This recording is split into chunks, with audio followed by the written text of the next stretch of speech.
Hello there, and welcome to another episode of the Star Wars Minute. It's your daily podcast where we analyze, scrutinize, and celebrate The Last Jedi, 1 minute at a time.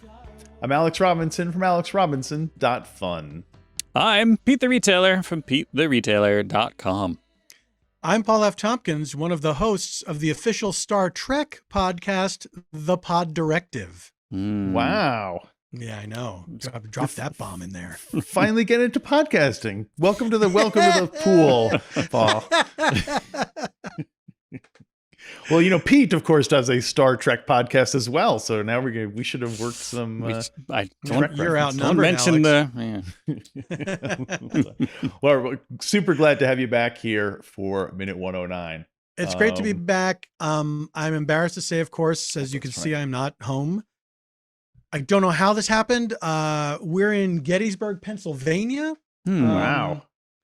Which is, landlocked. I don't understand how we got here, but we do have to clear out of here, I think, pretty soon, because I see reenactors are lining up, and they're like, we've got this. I'm embarrassed. Yeah, I'm really sorry. I'm sorry to everybody. I mean, this sucks, frankly. Well, we accept your apology. We are still glad you could make it to the show, at least today. Well, I didn't want to let you guys down. Yeah. Hopefully we'll be able to wrap this up before the cannonades start. I mean, they're loading muskets, so it's going to be cannonade. That made me so thirsty. Wow, Pete, did you have something? Did you have some questions about Gettysburg? No. Okay. I was just, speculating about how Paul got onto the battlefield to begin with, but we'll get there. Your guess is as good as mine, Pete. Yeah. I mean, this is weird, right? Yeah. Some kind of you got Fitzcarraldo'd or something, and you're... Fitzcarraldo, why won't you come to your senses? Well, we're talking about minute 109 today. Minute 109 starts with Kylo Ren telling Rey it's time to let the past die. That's what it was. And then a minute later, he's telling her that her parents were filthy junk traders. So this guy's he's a real Debbie Downer, but I was trying to think, he's a real Darth Downer. That's what they should have called this guy. It's very rude when you think about it, for someone to say that about your parents. Yeah, not just drunk traders, but filthy ones. Filthy drunk traders. And I know we just had a battle. I know that, emotions are high, but come on. Yeah. It's not, it kind of continues. This is a real kind of hard neg here that he goes with. That he's just he's like, you're nothing. Your parents were nothing. Everything is terrible. Except for me. It's just you and me. It's not healthy. No. But here's where I was talking about where Kylo echoes kind of a similar sentiment to DJ earlier, where Kylo's basically saying hey, the First Order, the Resistance, Rebellion, whatever, throw it all out. We don't need it. Who cares? Same difference. Let's start over. Coke and Pepsi. Yeah. And I'm surprised you didn't use that as an analogy. Frankly, I am too. Yeah. Well, because it would have been good if the product placement for the movie was RC Cola, and so he's like, Coke, Pepsi, same difference. Throw them all out. I do love an RC Cola. I'm not gonna lie. Oh, sure. I love that they're like the 5th place soda. I really enjoy it. I feel like nothing will ever achieve, as far as soda goes, nothing will ever achieve the highs of drinking kind of an RC Cola, like a waxed paper cup full of RC Cola at Shea Stadium when I was a kid, just kind of with melted ice in it, and just it's just the exhilaration of being there and drinking that. I'm like, that's what soda should be. And then any other, anytime I'm at the Home Depot checkout and I'm like, I'll grab a bottle of soda, I'm like, this isn't what I wanted. I wanted the thrill of drinking an RC out in the open. I want my childhood back, and this did not deliver. Strangely, they don't accept that at customer service. I'm like, I wanted my childhood, but it wasn't really. They're like, sir, you drank half of that. I'm like, I know, but I kept hoping it would come back. Just store credit, maybe? I don't know. That's one of the pre-selected checks boxes, like broken, wrong flavor, Right. did not bring back my childhood. Yeah. We get a lot of that. So, junk traders. Junk traders. I looked up famous fictional junk traders Ooh. on the internet. I hope number one is who I think it is. Who? I don't know. Fred It Sanford. is. Yes. Also acceptable, Steptoe and Son, the British version. absolutely. So Sure. technically, that Absolutely. should be first of the. Yeah. Watto made the list. Watto from Attack of the Clones. Sure. Absolutely. Junk trading a much bigger job in the Star Wars universe than it is in the real universe. Junk trader. Fred Sanford and Watto. So fun. This is a wonderful list, and I can't wait to see who else. Do you think they would get along? Oh, absolutely. Oh, I could definitely see Watto as one of Sanford and Son, like Grady, like someone who would come in every once in a while and crack wise, Right. And they would talk so shop, on. They would have like, all right, I got a lot of these that I don't need. You got some of these. Yeah. This is the fanfic I want to see. The Junkiverse, like all the different the expanded Junkiverse. Yeah. Yeah. Well, apparently there was a program in 1979 called Salvage One. Yes. You know it, Paul. Andy Griffith. Yes. I want to say Joel Higgins, maybe? Joel Higgins, correct. Wow. And a lady. That's how it was pitched too, I bet. It was a short-lived series. I think it was first a TV movie, and then they spun it off into a series that maybe ran for a season. And the idea was they were going to go back. This guy was going to build a homemade rocket, and they were going to go back and get all the that we left up on the moon. Wow. And then sell it. Yeah, and I guess then it turned into a series where they went to different planets salvaging things, Wow. I guess.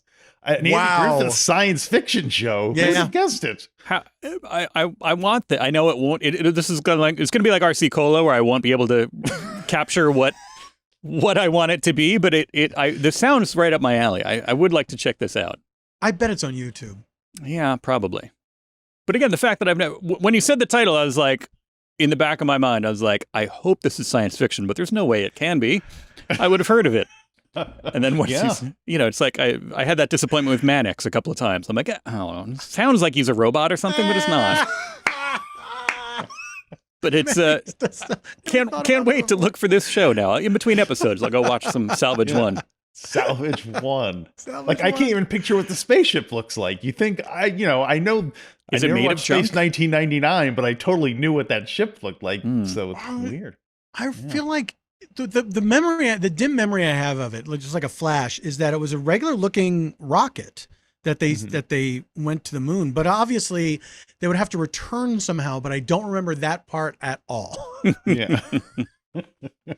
Or it could be that, space travel was a new enough thing that they're just like, if we just don't mention that the rocket separates and, there's a capsule and all that, he goes up in a rocket, he gets some junk and he comes back in the rocket. Just what? Yeah. They just cut to, well, we're back. Yeah. Success. Boy, that moon was crazy. We got that moon buggy. We got so many rocks. Yeah. Holding like golf clubs, flags, and stuff. Because of course they would leave the golf clubs there. Yeah, I mean, of course. They're not going to bring them back. Yeah. So yes, they should totally grittily reboot that. Hmm. The Salvage One program. Yes, they should reboot it with Gritty. Is that what you were suggesting? That's what I heard. It doesn't hurt. I'm even more on board. Adding Gritty Yeah, into anything. Did they have, and this is, we're so far afield from the minute, but now did any mascots ever kind of spin into their own thing? Like, did the San Diego Chicken ever have its own program or anything? Like, or the Philly Fanatic? There might have did been they a ever get there? cartoon. There might have been a San Diego Chicken cartoon. And I do remember him appearing on like sitcoms. Which I cannot say of any other mascot. Did the Fanatic ever appear in It's Always Sunny or anything like that?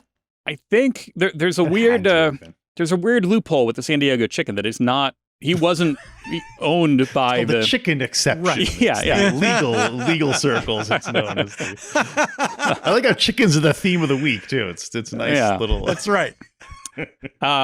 He's got his bird rights. That's the basketball joke. But he wasn't owned by the Padres. He was just a free agent who happened to be working for them. So he was the San Diego chicken, but he could go. It would have been. Look, he could go anywhere he wanted. Exactly.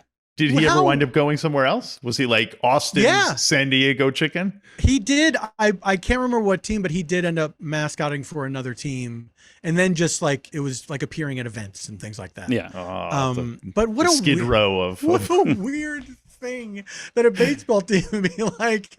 Okay, if you want to do that, great. We'll. A chicken has nothing to do with our team. It doesn't make any sense.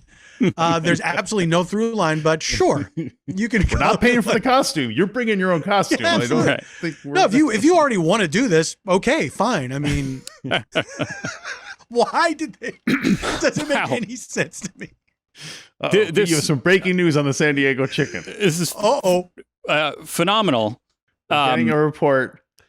So apparently, early on, he was the KGB chicken. Which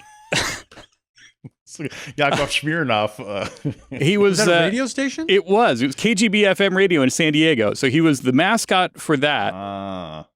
And then conflict emerged between KGB radio and the mascot, and then he became part of the San Diego. Like he was just a mascot for all things San Diego for a while. It seems like. And then, he just had this weird peak of, the chicken appeared at WrestleMania 15 and WrestleMania 2000. 2000! But... 2,000 of those? In the future. That was the sci-fi reboot of WrestleMania. At WrestleMania 15, though, there's a footnote because the costume was worn by Pete Rose. The San Diego chicken was unmasked, and it was Pete Rose underneath it. After which he was tombstoned by Kane. This is post disgrace, I would imagine, right? Yeah. Well, we're during. This is only job you could get. Yeah. Well, welcome to the disgrace. Was it an intentional unmasking, or was that just like, oh my gosh? I think that was okay. Storyline. What would my exorcism from baseball feel better in comparison to? I've got it. Also of note, McMahon. In 1970, we got to send this to Tony Thaxton. 1979, the Chicken recorded a cover of Rod Stewart's disco hit, Do You Think I'm Sexy? What are you talking about? The chicken did? The San Diego Chicken recorded a cover of Do You Think I'm Sexy? So we'll send that to Bizarre Albums right now and see what he comes up with. I don't understand. I don't understand the concept of a wordless mascot, a voiceless mascot making a record. I'm assuming it was a lot of clucking, but we'll see. It better be. Or you think it was like a disco duck type thing where they put in a lot of? I think so. And it was when he was the KGB chicken. So that's why. Does it say who did the voice? Is the voice the same guy who did the? Or is this a James Earl Jones, David Prowse type situation? Oh, if the voice and the body were different, keep this on different brand, actors. It seems like the performer of the chicken. Oh no! It seems like it was always Ted Giannoulis, pretty much. So, I imagine he was very adamant. No, only Ted Giannoulis. What's his name? Why? I think he owned it, right? Only Ted Giannoulis gets in that suit. He owns the rights to it, so he gets to be, he gets to take the chicken and do what he wants. Take the chicken. So the only time he was played by another person was Pete Rose, which is of course obviously non-canonical in the chicken canon. The chicken canon. Shoot him at the audience. Fire up the chicken cannon. Oh, what a wonderful little detour that was. Yeah, I'm glad we got here. What minute is this? Minute 109, I believe. 109. I do like Kylo Ren's beckoning hand, which is very Vadery. But then he also he also kind of pairs that with a Harrison Ford face. If you notice, he makes a kind of a very Harrison Ford facial expression. So pairing that Darth Vader hand gesture with a Harrison Ford face expression really kind of hits home his parentage, his family tree there. And so it's a good, excellent physical acting on the part of Mr. Adam Driver here. I wonder if Mr. Adam Driver is the type to will purposely do that. To say, oh, I watched Harrison Ford's performances and Yeah, that does sound more like an actor's idea than a director's idea. Yeah. Right. Yeah, I'm sure when he got the part in The Force Awakens, and you're playing Harrison Ford, you're playing Han Solo's son. I'm sure he went and watched, a bunch of Harrison Ford stuff to kind of, get up on that. 6 Days, 7 Nights. Right, exactly. I'm trying to come up with for some reason my brain is blanking on bad or I'm not saying that's bad, but the less celebrated Harrison Ford parts of the oeuvre. Sabrina. Sure, Sabrina. That morning show one with Diane Keaton. Oh, right. Right. The one where he played the Russian submarine pilot. Oh, right. K-19, the Widowmaker. There you go. Yeah, Harrison Ford. He does. No further questions. Yes. The answer was correct so far. San Diego Chicken, Harrison Ford. For those of you playing at home, those are our. Do you think Pete Rose studied the San Diego Chicken before he played him in WrestleMania 15? He studied his mannerisms so he could be like, so people wouldn't immediately know, wait a minute, that's not the San Diego Chicken. There's no way, right? Like, obviously, Pete Rose in that costume just trudged into the... Well, like a kid. Remember those Halloween costumes with the stiff plastic mask where you couldn't really see out of them that well, so you had to constantly be looking down to walk up steps and stuff. That's how I picture Pete Rose in the chicken costume. I'm not a baseball fan particularly, but my impression of Pete Rose is he does not have a great sense of humor about things. So can you imagine being the guy who had to pitch him that Pete, they want you to appear at WrestleMania 15. It's a great gig. You get to the fans will love seeing you. Oh, by the way, you're going to have to be dressed up as the San Diego Chicken for it. And then you will get Tombstone by Kane. But hear me out. Here's one funny thing that Pete Rose said when he had some record for hits that was being being overtaken by a Japanese player in the Japanese league. And he was told about it, and his response was, we're going to start counting high school games next? Oh. And I hope the answer was yes. Yeah, I know. Paul, do you remember the first time you saw The Last Jedi? The circumstances, your reaction, the crowd's reaction? Well, this is embarrassing to admit, but the first time I saw The Last Jedi was at the premiere of The Last Jedi. Oh. My wife and I got to go to the premiere. It was very exciting. I was really pumped about it. I was a big fan of the new characters from the previous movie, and walking towards the theater, it's like we parked or got dropped off at this one area, and then it's like a long walk to where the actual theater is, and on that walk you see they had an ad like a full sized snow walker that you walked under, and all this, just all this stuff along the way. Then we passed where the stars were doing the press and everything, and I saw Daisy Ridley with a little kid showing him how to hold a lightsaber, and it melted my heart. It was wonderful to see, and it was exciting to watch the stars get up on the stage. And before the movie started, everybody was there.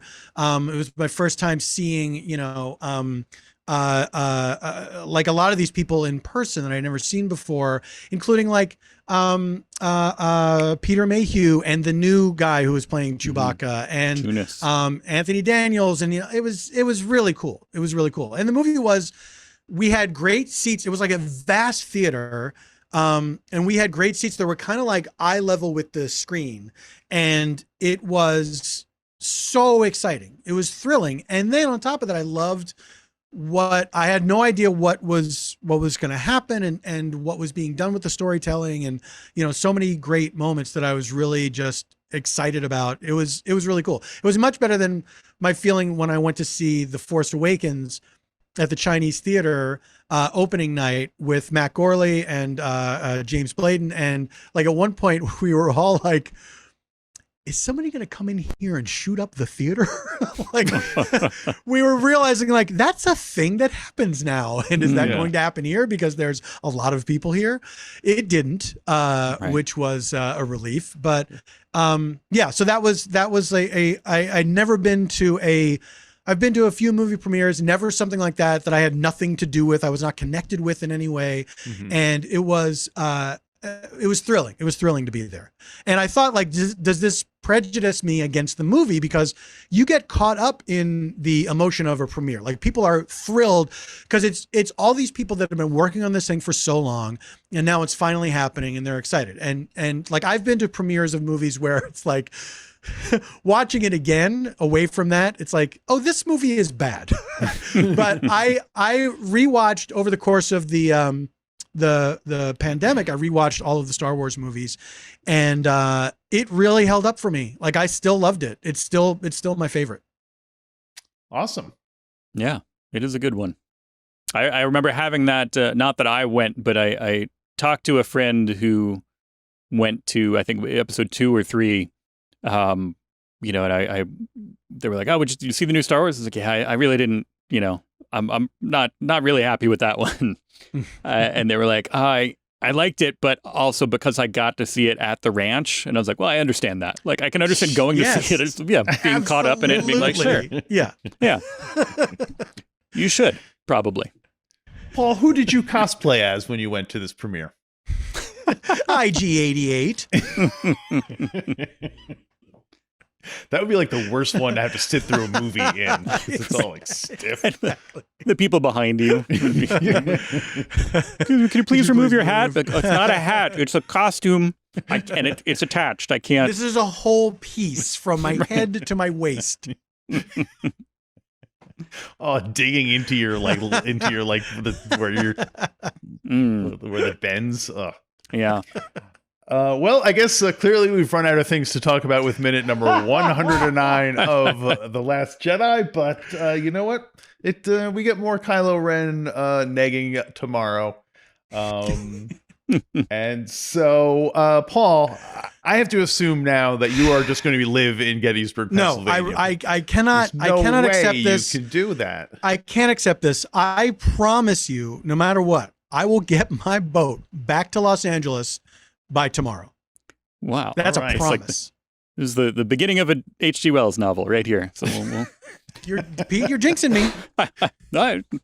Those all turn out great, don't they? I think. I don't know. We'll see. Yeah. We'll see. Well, anyway, so as we mentioned, Pete does a podcast called ABCDTOS, in which they go through every episode of the original series alphabetically in order from Annihilation. What's the first one? From All Our Yesterdays to Wolf in the Fold. To Wolf in the Fold. And so you guys are currently on hiatus, so it's a good time for people to check out those past episodes. And was this idea born of the title? Did the title come first? It's the natural extension of it was Alex and I and 2 other friends did a show called Alphabetical, where we went through all the Beatles songs alphabetically. Mm-hmm. I think that probably the title came with just, something. We'd talk about the Beatles sometimes. It was like, well, how do we distinguish ourselves if we're going to do a Beatles show? And then do it in a crazy way. So then that led to, with a couple of other friends, Alex was excluded from this one. We did ABC Devo, where we went alphabetically through all the Devo songs. And then those guys and I, once we finished that, wanted to keep doing something, and we didn't have any bands that we all agreed on, but we all loved Star Trek, the original series. So we applied that same formula to the original series, and hence ABCDTOS. I can't wait to see what you're going to do next in the alphabet realm. Right? It's a weird space. Have you guys discussed any ideas, any potential states, maybe something like that? States, interesting. We do like historically, or just like we actually go and visit them. One of us could be like a roving reporter and go to each state and be like, I'm in. One of you. It's one person's job to go to just all to travel around states. And then the other ones ask them questions remotely. Yeah. What'd you see? So Paul, what is your Star Trek podcast? It's the official Star Trek the Pod Directive. It is the official Star Trek podcast, hosted by myself and Tawny Newsome, and we don't talk about a specific series, we just talk about anything Trek related. We use that as a springboard for conversation, and it's really fun. We're getting ready to do a third season. I don't know if that's been announced. It should be announced by this point. We're going to start recording next month. I don't care. Am I in trouble? What's the worst that could happen? Me in a San Diego chicken costume. I suppose you're wondering how I got here. At WrestleMania 3000. All right. Well, we're all looking forward to checking that out when it debuts. And we hope you'll check us out. And we also look forward to seeing you back home in California. Mm-hmm. Thank you. Fingers crossed. And we'll see everyone else tomorrow on another Star Wars Minute. Star Wars Minute. Star Wars Minute.